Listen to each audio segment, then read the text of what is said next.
Olemme jossain päin Espanjan rannikkoa ja löysimme poikueen tappajaaitan. Nyt kuvaamme hiukan lähempää.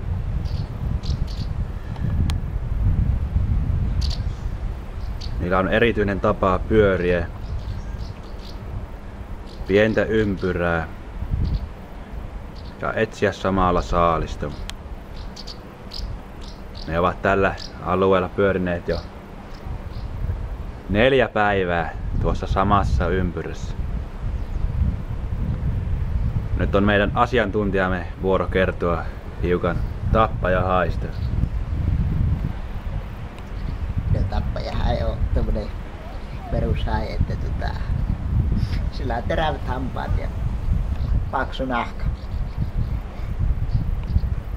Kyllä. Nämä ovat erityispiirteitä tappajahaista. Tämä kyseinen tappajahai on nimenomaan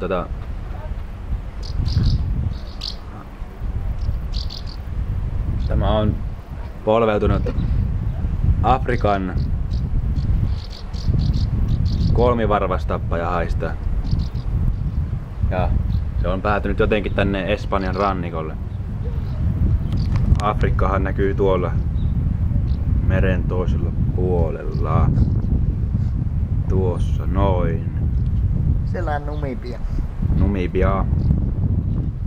Tarkkasilmäisimmät voivat nähdä afrikkalaisia juoksentelemassa tuossa oikeassa reunassa. Siirrytään takaisin tappajahaihin. Tuolla ne polskivat.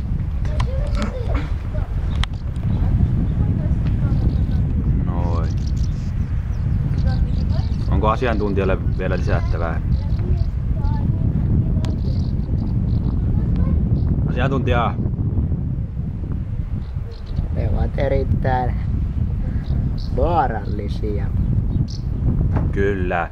Siksi uimaranta on tehty tuohon vierelle.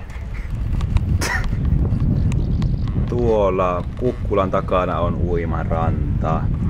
Se jatkuu tuonne. Joten ei niistä hirveästi haittaa ole. Tuossa on ne kuitenkin jo ainakin 50 metrin päässä rannasta.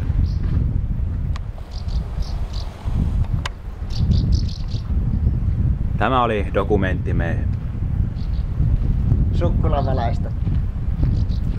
Sukkulavalaista, toiselta nimeltään tappajahaista. Seuraavassa jaksossa katsomme mitäpä muutakaan kuin vääräsäärisiä kastematoja. Ensi kertaan. Hyvästi.